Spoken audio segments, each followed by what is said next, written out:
Hello students, welcome to my YouTube channel Sahaj classes. आज हम class 9th की NCERT का फर्स्ट लेसन देखेंगे जिसका नाम क्या है, मैटर इन आवर सराउंडिंग्स। ठीक है, इसको हम one by one, line by lining देखेंगे और जो मेन मेन चीज़ होगी उनको आप देख सकते हैं। As we look at our surrounding, जैसे कि हम अपने चारों तरफ देखते हैं, we see a large variety of things with different shapes, size and textures. कि हम अपने अलग अलग चीज़ें देखते हैं जिनकी जो शेप होती है वो अलग होती है, साइज होता है वो भी अलग होता है, कलर होता है वो भी अलग होता है। Everything in this universe is made up of material which scientist have named matter. कि जो चीज़ भी हम देखते हैं ना वो सब किससे बना होता है, मटेरियल से बना होता है, किसी न किसी सामान से बना होता है, तो उसको साइंटिस्ट ने क्या नाम दिया है, matter. The air we breathe, the food we eat, हवा जो हम सांस लेते हैं, फूड जो हम खाते हैं, स्टोन्स हो गए, clouds, stars, planets and animals, even a small drop of water और ए particle of sand.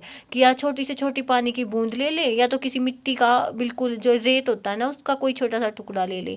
Everything is a matter, सब कुछ किस में आता है, मैटर में आता है। We can also see as we look around that all the things mentioned above occupy space and have mass। तो जो चीज़ हमने देखी है ना, इनको देख के हम क्या सजेस्ट कर सकते हैं कि जितनी भी ये चीज़ मेंशन है उनमें क्या है, कुछ ना कुछ जो स्पेस लिया है उनने वो कुछ ना कुछ उनका मास है। In other words they have both mass and volume.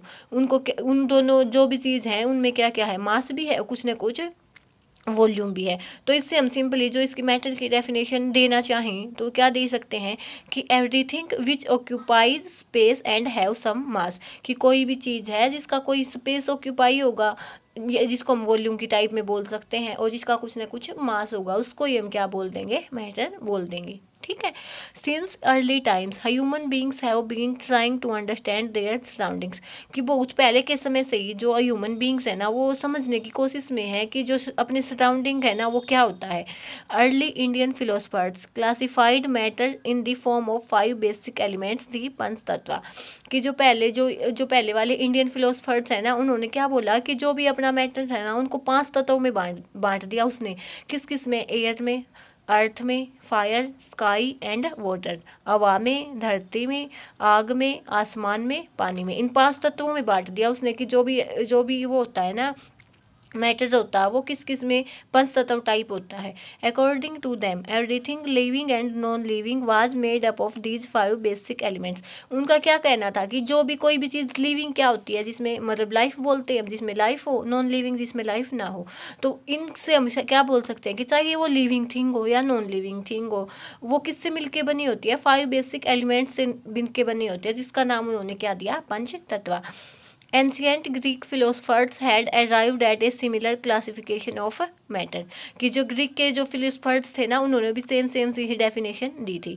Modern day scientist have evolved 2 types of classification of matter based on their physical property and chemical nature. लेकिन आज के दिन है ना जो नए साइंटिस्ट हुए हैं उन्होंने क्या दिया है, इसका क्लासिफिकेशन दिया है। किस किस बेसिस पे, सबसे पहले तो फिजिकल प्रॉपर्टीज पे, सेकेंडली किस पे दिया, उसका केमिकल नेचर पे। In this chapter we shall learn about matter based on its physical properties। ये जो लेसन है ना, मैटर इन आवर सराउंडिंग, इसमें हम जो ये पढ़ेंगे ना किसके बेसिस पे पढ़ेंगे, फिजिकल प्रॉपर्टीज के बेसिस पे पढ़ेंगे। Chemical aspect of matter will be taken up in subsequent chapters. और जो इसका केमिकल एस्पेक्ट होता है ना वो किस में देखेंगे, हम आगे आने वाले लेसन्स में देखेंगे। इस सब से हमें क्या मिला है, सिंपल सी बात है कि मैटर किसको बोलेंगे हम, कोई भी चीज है, anything that occupies space and have some mass is called matter. इसकी आप डेफिनेशन लिखना चाहे तो लिख सकते हैं, क्या लिखेंगे हम, thing that occupied by space and have some mass is called matter. यहाँ से हम इसके डेफिनेशन दे सकते हैं। ठीक है, अब चलते हैं हम इसके क्लासिफिकेशन पे कि क्या है कि जो मैटर होता है वो किससे मिलके बना होता है, पार्टिकल से मिलके बना होता है। ठीक है। For a long time two schools of thought prevailed regarding the nature of matter. सबसे क्या एक लंबे समय तक दो स्कूल्स लिए गए जिन्होंने ना इसके बेसिस पे अलग अलग अपनी थॉट्स दी। One school believed matter to be continuous like a block of wood, whereas the other thought the matter was made up of particles like sand। देखो तो इन दोनों ने अपने अलग अलग एस्पेक्ट्स दिए। एक स्कूल ने तो क्या बोला कि जो वो है ना मैटर है ना वो क्या है, वुड के जैसे है, मतलब जिसमें जो उसके पार्टिकल्स हैं वो क्लोजली पैक हैं, उसमें कोई स्पेस नहीं है, ना ही हम इजीली उनको अलग अलग कर सकते हैं। ठीक है। लेकिन एक ने क्या बोला कि जो मैटर है वो किसके जैसे है, सैंड के जैसे है, कि उसके पार्टिकल्स हैं वो बिल्कुल अलग अलग है, चाहे कितने ही छोटे हों, लेकिन हम जब उनको अलग अलग करना चाहे तो कर सकते हैं। ठीक है। तो उन दोनों स्कूलों ने अपनी अपनी एजम्पशन दी। Let us perform an activity to decide about the nature of matter, is it continuous और पार्टिकुलेट। तो उसके लिए उन्होंने क्या देखते हैं, हम एक एक्टिविटी देखते हैं, उससे हमें ये पता चलेगा कि जो मैटर है ना वो कंटिन्यूअस है या तो फिक्स है या तो पार्टिकुलेट है। चलो टेक ए 100 ml बीकर। इसमें हमने सबसे पहले क्या लिया, एक 100 ml का बीकर लिया। Fill the half the beaker with water and mark the level of water. इसमें हमें क्या डालना है, पानी डालना है, और उसके पानी के क्या कर लेना है, मार्क कर लेना है। Dissolve some salt sugar with the help of a glass. या तो साल्ट ले लें या तो शुगर ले लें, इसमें हमें डिजोल्व करना है। Observe any change in water level. तो क्या हम देख सकते हैं कि जो वाटर का जो लेवल है वो चेंज हुआ है। What do you think has happen to the salt. तो आप क्या सोचते हैं कि साल्ट को मतलब साल्ट कहाँ गया होगा, ना तो पानी का लेवल बढ़ा, तो वो साल्ट गया तो गया कहाँ, वेयर डज इट डिसअपीयर, वो कहाँ पे चला गया। Does the level of water change, क्या वो लेवल है वाटर का वो चेंज होगा। तो हम इस एक्टिविटी में क्या देखेंगे कि जब हमने पानी लिया था उसमें हमने साल्ट या शुगर डाला तो उसका जो पानी का लेवल है उस पर कोई इफेक्ट नहीं होगा। कोई इफेक्ट क्यों नहीं होगा, इसका मतलब क्या होगा, जो भी हमने लिक्विड लिया है उसके पार्टिकल्स के बीच में कुछ ना कुछ स्पेस था, वहाँ पे जाके जो वो साल्ट है वो कंज्यूम हो गया, और जिससे ना तो उसका लेवल बढ़ा और ना ही हम जो साल्ट है वो या जो शुगर हमने चीनी ली है हमने वो ही देख पाएंगे। ठीक है। तो इससे हमें क्या पता चला कि when we dissolve salt in water the particle of salt get into the spaces between the particles of water.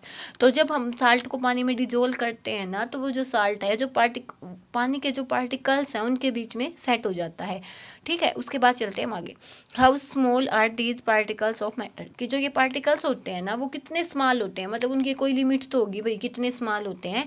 उसके लिए हम अगली एक्टिविटी देखते हैं। Take 2-3 crystals of potassium permanganate and dissolve them in 100 ml of water। कि हमें 2-3 crystal लेनी है पोटासियम परमैंगनेट के और उसको किस में डिजोल्व करना है, 100 ml ऑफ वाटर में। ठीक है।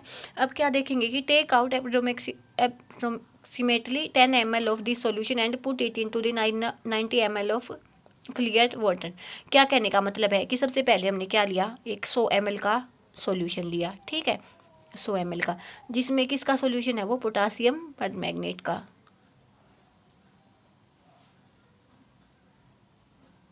ठीक है।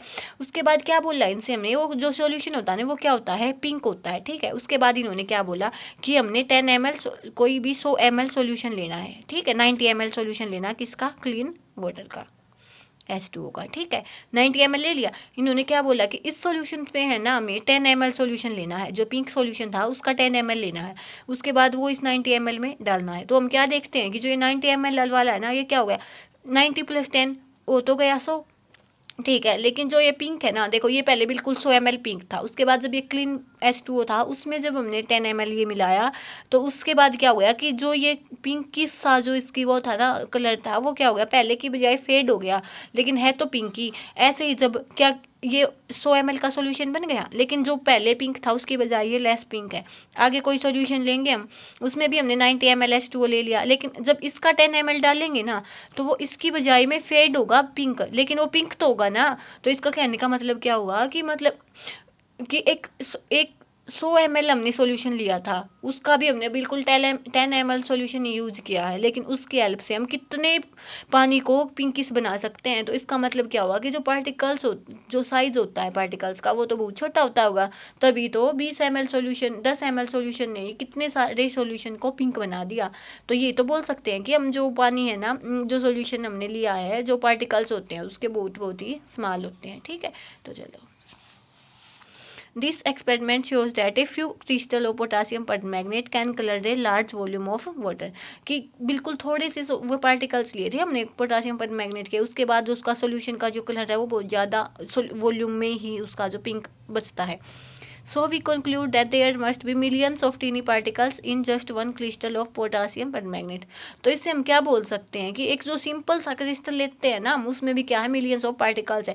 आप ये पेन की नोक देख सकते हैं, इस पेन की नोक में भी एक सिंपल पार्टिकल्स नहीं है। जब हम इसको माइक्रोस्कोप की हेल्प से या मतलब देखें ना, तो इसमें क्या होंगे, एक मिलियन ऑफ पार्टिकल्स होंगे, which keep dividing themselves into smaller and smaller particles. जो यहाँ पे थे उसके बाद ये इसके बिल्कुल इससे स्मॉल हो गए तो इससे कम पिंक था, इसके बाद यहाँ पे गए तो वो बिल्कुल स्मॉल में टूट गए तो इसकी बजाय ये कम पिंक था, ऐसे ही यहाँ पे चले गए। The same activity can be done using 2 ml of Dettol instead of potassium permanganate. कि इसी एक्टिविटी को हम डिटोल ले को भी देख सकते हैं, बिल्कुल सेम वो मिलेंगे, हमें कंक्लूजन्स मिलेंगे जैसे हमने इसमें मिले हैं। ठीक है, उसके बाद आगे चलते हैं। Characteristics of particles of matter, मतलब क्या कि उनके जो पार्टिकल्स ऑफ मैटर हैं उनकी क्या क्या कैरेक्टरिस्टिक्स होती हैं। सबसे पहले चलते हैं, particles of matter have space between them, कि जो भी पार्टिकल्स होते हैं ना उनके बीच में क्या होता है, स्पेस होता है। In activities 1.1 and 1.2, we said that particles of sugar, salt, titol, potassium permanganate got evenly disturbed in water. हमने क्या देखा है कि जो भी पहले जिसमें हमने फर्स्ट एक्टिविटी देखी थी, जिसमें हमने या तो साल्ट लिया था या तो चीनी ली थी, जिसमें पानी में डिजोल्व की थी, ऐसे ही हमने जब ये देखा इस एक्टिविटी में भी देखा, तो दोनों का कंक्लूजन क्या हुआ कि जो पार्टिकल्स हैं वो मतलब इवनली मतलब हम उनको देख नहीं सकते अपनी नेक्ड आई से कि वो इसमें कंप्लीटली मिक्स हो चुके हैं। हम नहीं बता सकते कि इसमें हमने क्या मिलाया है क्या नहीं मिलाया। ठीक है, तो वैसे he when we make tea, जब हम चाय बनाते हैं, कॉफ़ी बनाते हैं, नींबू पानी बनाते हैं, तो उसमें जब हम नींबू पानी सा ही एग्जांपल ले लो, जब हम उसमें वो चीनी मिलाते हैं, नमक मिलाते हैं, तो हम ऐसे देख के तो नहीं बता सकते ना उसमें चीनी मिली है या नमक मिला है, नहीं बता सकते। तो इसका मतलब ये क्या हो गया, this shows that there is enough space between the particles of matter. इसका कहने का मतलब क्या हुआ, इससे हम क्या बोल सकते हैं कि जो पार्टिकल्स ऑफ मैटर हैं उनके बीच में क्या है, स्पेस है। ठीक, इसके हमने 2 एग्जांपल देख लिए। एक तो ये सॉल्यूशन जो पोटेशियम परमैंगनेट था वो भी कंप्लीटली इसमें डिजोल्व हो गया। ऐसे ही हमने वो देखा था कि जब हम पानी में चीनी डालते हैं तो वो क्या होती है, वो कंप्लीटली मिक्सअप हो जाती है। इसका मतलब क्या हुआ कि उसमें कुछ स्पेस था उसके पार्टिकल्स के बीच में, तभी तो वो कंप्लीटली डिजोल्व हो गई। ऐसा ही हम यहाँ पे भी देख सकते हैं। ठीक है, उसके बाद चलते हैं कि जो particles of matter are continuously moving, कि जो पार्टिकल्स होते हैं ना मैटर के, वो क्या होते हैं, कंटिन्यूसली मूविंग होते हैं। इसका हम एग्जाम्पल देखते हैं। Put an unlit incense stick in a corner of your class, how close do you have to go near as it so as to go to smell. Now light the incense stick and happens. Do you get smell sitting at a distance? Record your observation.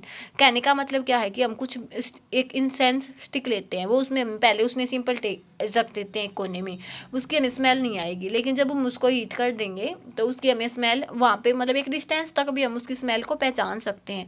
वही इसमें बताया है। ऐसे ही अगली activity देखते हैं।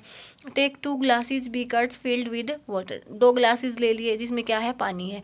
Put a drop of blue or red ink slowly and carefully along the sides of the first beaker and honey in the same way in the second beaker.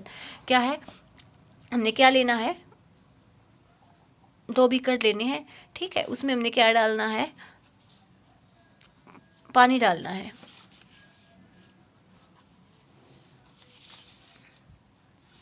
और उसके बाद हमने क्या डालना है, एक में क्या डालना है, इंक डालनी है। हमने सबसे पहले इसमें क्या ले लिया, H2O ले लिया। ठीक है, उसके बाद पानी ले लिया। उसके बाद हम एक में तो क्या डालनी है, इंक डालनी है। एक में क्या डालना है, हनी डालना है। तो उसके बाद हम इसमें क्या देखेंगे, हनी क्या होता है, एक विस्कस सब्सटेंस होता है। विस्कस मतलब जो जिसकी एबिलिटी फ्लो होने की बहुत ही कम होती है, नहीं आपने देखा होगा। ठीक है, उसमें क्या बोलते हैं कि डाल दिया। उसके बाद क्या बोला कि leave them undisturbed in your house और इन a corner of the class, उसको मतलब छोड़ दोगे, उसे हमें छेड़ना नहीं है, टच नहीं करना है। रिकॉर्ड योर ऑब्जर्वेशंस, उसके बाद हमें अपनी ऑब्जर्वेशन देखनी है। What do you observe immediately after adding the ink drop, what do you observe immediately after adding a drop of honey, how many hours और days does it take for the colour of ink to spread evenly throughout the water, कि कितना time लगेगा कि जो ink है वो पानी में कंप्लीटली फैल जाएगी। ये तो सोल्यूशन हम वो भी देख सकते हैं, जैसे वो कपड़े धोने वाली इंक होती है ना, उसको जब हम पानी में डालते हैं तो हमें ये देखना है कि जो पानी है वो कितने टाइम में, इंक कितने टाइम में डिजोल्व हो जाएगी, जो हनी है वो कितने टाइम में डिजोल्व हो जाएगा। ठीक है, तो हम क्या देखेंगे कि जैसे हम कपड़े धोने वाली इंक होती है, जैसे जैसे हम उसको पानी में डालते हैं तो वो एकदम से डिजोल्व हो जाती है। ठीक है, लेकिन ऐसा इसके केस में नहीं होगा। ठीक है, हनी के केस में नहीं होगा। हनी बिल्कुल कम अमाउंट में तो पहले बात वो उसमें डिजोल्व होगा तो क्या होगा कि वो जो उसकी पानी की सतह होती है ना उस पर ही अपनी एक सरफेस बना लेगा, लेकिन उसमें डिजोल्व नहीं होगा। ठीक है, उसके बाद अगली एक्टिविटी देखते हैं। Drop a crystal of copper sulfate or potassium permanganate into a glass of hot water and another containing cold water।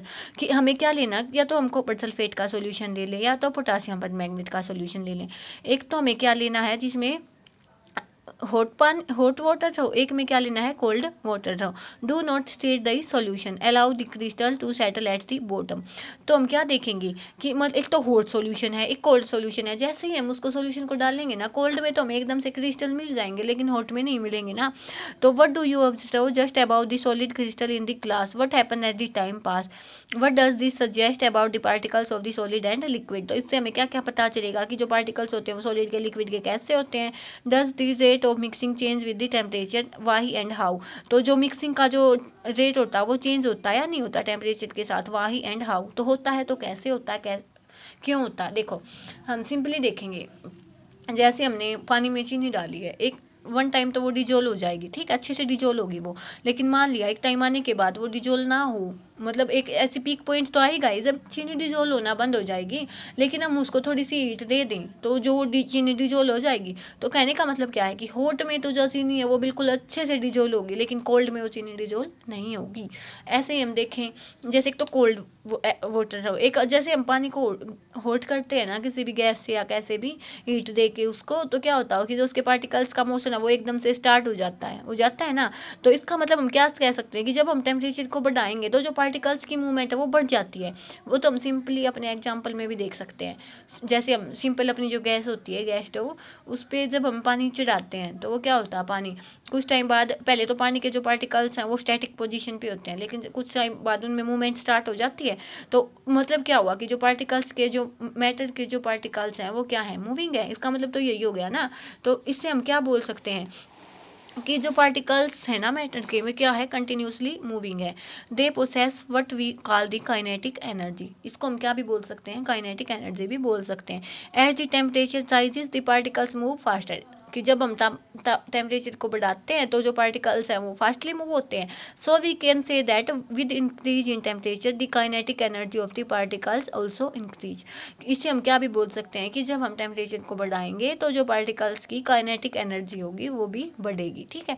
Kinetic energy की डेफिनेशन देना चाहे तो सिंपल हम क्या बोल सकते हैं, the motion of the particles is called kinetic energy.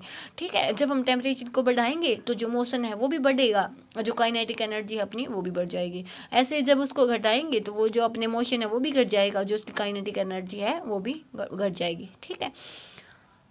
In the above three activities, we observe that the particles of matter intermix or their own with each other। कि जो particles हैं वो आपस में mix हो जाते हैं। They do so by getting into the spaces between the particles। ऐसा क्यों होता है उनके बीच में, क्योंकि particles के बीच में क्या होता है, space होता है। This intermixing of particles of two different types of matter on their own is called diffusion. इसी को हम क्या बोलते हैं, डिफ्यूजन बोलते हैं। We also observe that on heating diffusion becomes faster. Why does this happen. क्या होता है कि जैसे हम खाना बनाते हैं, जब खाना बनाते हैं ना तो उसकी स्मेल हमें बिल्कुल मतलब एक डिस्टेंस पे बैठे हों तब भी मिल जाती है। तो ये किसकी वजह से होता है, डिफ्यूजन की वजह से होता है, ठीक है। डिफ्यूजन की डेफिनेशन देना चाहें तो क्या दे सकते हैं कि दे डू कि जो पार्टिकल्स हैं उनके बीच में क्या होता है, स्पेस होता है। और जब जब दो या दो से ज़्यादा टाइप के पार्टिकल्स की आपस में मिक्सिंग होती है ना, उसको ही हम क्या बोल देते हैं, डिफ्यूजन बोल देते हैं। यहाँ से हम काइनेटिक एनर्जी की डेफिनेशन देना चाहें तो क्या होगा, the energy due to motion of particles. कि जो मोशन ऑफ पार्टिकल्स की वजह से जो एनर्जी होती है ना उसको ही हम क्या बोलते हैं, काइनेटिक एनर्जी बोलते हैं, ठीक है। इतना हो गया। इसके बाद क्या होगा कि जब हम टेम्परेचर बढ़ाएंगे, मान लिया ये कोल्ड पानी, कोल्ड H2O है, उसके बाद हमने इसमें हीट दी तो जो इसका जो मोशन है वो पार्टिकल्स का वो बढ़ जाएगा तो जो काइनेटिक एनर्जी है वो भी बढ़ जाएगी। आगे देखते हैं, ठीक है। Particles of matter attract is other. कि जो पार्टिकल्स होते हैं मैटर के वो आपस में क्या करते हैं, अट्रैक्ट करते हैं। इसको हम एक गेम की हेल्प से देखते हैं, ठीक है। तो सबसे पहले हमें क्या लिया कि 3 ग्रुप लिए हैं। सबसे फर्स्ट ग्रुप में क्या लिया है कि sold hold each other from the back and lock the arms like ईदू Vishmi dancers. ये हमने देख लिया कि जैसे उन्होंने अपने एक दूसरे की है ना बैक पकड़ी हुई है, देख सकते हैं। इसमें क्या होगा कि उससे एक दूसरे को इन्होंने किससे पकड़ा हुआ है, अपनी बैक से पकड़ा हुआ है, ठीक है, ये हम देख सकते हैं। उसके बाद क्या होगा कि मान लिया सेकंड ग्रुप में क्या हुआ है कि उन दोनों को अपने हाथ से पकड़ना है, ऐसे हाथ से पकड़ना है। थर्ड केस में क्या हुआ कि उस दोनों ने अपने ऐसे उंगली से पकड़ा हुआ है। तो अब मतलब सिंपल भी देखें तो हम किस में देख सकते हैं कि ज़्यादा फोर्स किस में होगा, एक तो ऐसे उंगली से पकड़ा हुआ है, एक ऐसे हाथ पकड़ा हुआ है, एक ऐसे जहाँ पे आपको दिखाया गया है ये पकड़ा हुआ है। तो हम कंक्लूजन यही दे सकते हैं कि जो ये वाला फोर्स होगा ना, ये सबसे ज़्यादा होगा, उसके बाद जो हैंड वाला होगा, उसके बाद ये उंगली वाला तो बिल्कुल थोड़े से फोर्स में ही टूट जाएगा, ठीक है। तो इसमें हमें पूछा गया कि if we consider each student as a particle और matter them group of particle held each other with the maximum force. तो मैक्सिमम फोर्स तो इसमें ही होगा कि जो बिल्कुल अच्छे से पकड़ा हुआ है, हाथ में भी ठीक है पकड़ा हुआ है, लेकिन इसके बजाय तो कम होगा ना, और उंगली से देखेंगे तो वो बिल्कुल ही कम हो जाएगा। उसके बाद चलते हैं अगली एक्टिविटी पे। Take an iron nail, a piece of chalk and a rubber band, कि हमें एक आयरन नेल लेना है, एक पीस ऑफ चाक लेना है, एक रबर बैंड लेना है। Try breaking them, hammering, cutting और स्ट्रेचिंग। उनको हमें ये देखना है कि उनको तोड़ने की कोशिश करनी है, एक तो हैमर से, एक कटिंग से, एक स्ट्रेचिंग से। In which of the above three substances do you think the particles are held together with the greater force, कि इसमें सबसे ज़्यादा जो फोर्स होगा वो किस में होगा, वो तो सिंपल सी बात है आयरन नेल में होगा। पीस ऑफ चाक को भी हम तोड़ सकते हैं, रबर बैंड को भी ऐसे तो इजीली तो नहीं टूटेगा, लेकिन हम बिल्कुल ज़्यादा फोर्स से लगा के उसको खींचेंगे तो वो टूट जाएगा, लेकिन आयरन नेल को हम इजीली नहीं तोड़ सकते। उसके बाद चलते हैं take some water in a container, कि कोई कंटेनर लेना, उसमें हमें पानी लेना है। Try cutting the surface of water with your fingers, कि हमने पानी लिया उसको अपनी फिंगर्स की हेल्प से उसको कट करना है।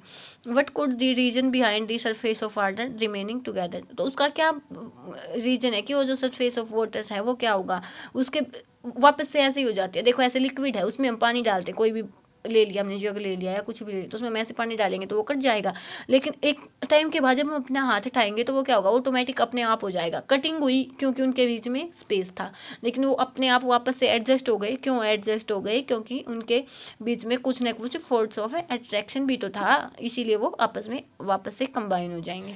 उसके बाद हमें बताना which of the following are matter, तो सबसे पहले क्या, चेयर होती है, एयर होती है, लव लव ना तो स्पेस ऑक्यूपाई होता है इसमें, ठीक है, ना इसका कोई मास है, तो इसको हम नहीं बोलेंगे मैटर। स्मेल, ऐसे स्मेल है, ना तो कोई स्पेस होता है इसका, ना ही कोई मास होता। हेट, ना स्पेस होता ना मास होता। आलमंड्स, स्पेस भी होता कुछ ना कुछ, मास भी होता है। थॉट, सोचना, सोचने में तो कोई ना तो मास होता उसका, ना कोई वेट वॉल्यूम होता। कोल्ड, कोल्ड भी नहीं होगा क्योंकि ना तो इसका वो था वो स्पेस होता ना इसका कोई वॉल्यूम होता। ऐसे ही लेमन वाटर, लेमन वाटर क्या होगा स्मेल ऑफ परफ्यूम, ये भी नहीं होगा क्योंकि ना तो इसका स्पेस होगा, नहीं स्मेल ऑफ परफ्यूम को हम बोल सकते हैं क्योंकि उसने कुछ स्पेस तो ली हुए होगी, तो इसको हम बोल सकते हैं, ठीक है। उसके बाद आगे चलते हैं।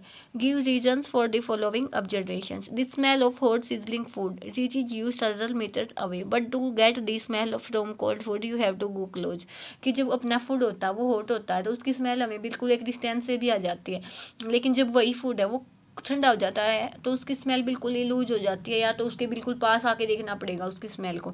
तो ऐसा क्यों होता है, हमने देख लिया क्यों होता है ये, ड्यू टू डिफ्यूजन। डिफ्यूजन क्या होगा कि जब पार्टिकल्स होते हैं हॉट होते हैं तो उनकी काइनेटिक एनर्जी भी ज़्यादा होती है, उनकी डिफ्यूजन की कैपेसिटी भी ज़्यादा होती है। डिफ्यूजन की वजह से जो हॉट फूड होता है उसकी तो हमें स्मेल इजीली आ जाती है, कोल्ड फूड की नहीं आती। आगे चलते, a diver is able to cut through water in a swimming pool, कि कोई भी डाइवर होता है वो क्या होता है स्विमिंग पूल में ऐसे पानी को काटने में सक्षम होता है, एबल होता है। Which property of matter does this observation show, तो ये जो ऑब्जर्वेशन है ये इस मैटर की कौन सी प्रॉपर्टी बताएगा, कौन सी प्रॉपर्टी बताएगा, ये हमने देखा था कि जो पार्टिकल मैटर के जो पार्टिकल्स होते हैं उनके बीच में कुछ ना कुछ स्पेस होता है, ये हमने देखा था। तो ये उसी को तो बताएगा कि जो पार्टिकल्स ऑफ मैटर है उनके बीच में स्पेस है, स्पेस है तभी तो वो कर सकते हैं। ऐसे ये बुक है, बुक को ही लेके चलते हैं हम, ऐसे मैं डालूँ तो ये कटेगी बिल्कुल भी नहीं कटेगी, लेकिन इसकी जगह पे मैं पानी डाल दूँ तो उसमें हाथ डालूंगी तो वो कटेगी कटेगी। तो उसको तो हम क्या बोलेंगे कि उनके पार्टिकल्स के बीच में स्पेस नहीं होगा, लेकिन इसके पार्टिकल्स के बीच में तो स्पेस नहीं है, पानी के बीच में तो स्पेस होगा तो वो कट हो जाएगा, ठीक है। तो इसको हम क्या बोल सकते हैं, due to the property of particles that they have space in between them. कि उनके बीच में क्या होता है, स्पेस होता है। What are the characteristics of the particles of matter, कि इनकी क्या क्या कैरेक्टरिस्टिक्स होती हैं। सबसे पहले इनके बीच में क्या, कि ये कुछ ना कुछ स्पेस ऑक्यूपाई करते हैं। सेकंड क्या हो जाएगा कि उनके बीच में क्या होता है, स्पेस होता है। थर्ड क्या होता है कि वो कंटिन्यूसली मूविंग होते हैं। फोर्थ क्या हो जाएगा कि जो पार्टिकल्स ऑफ मैटर हैं वो क्या होंगे, एक दूसरे को अट्रैक्ट करेंगे। ठीक है, होप इतना मैंने आपको समझाया समझ आ गया होगा। कल मिलते हैं एक नेक्स्ट क्लास के साथ। Thanks for watching.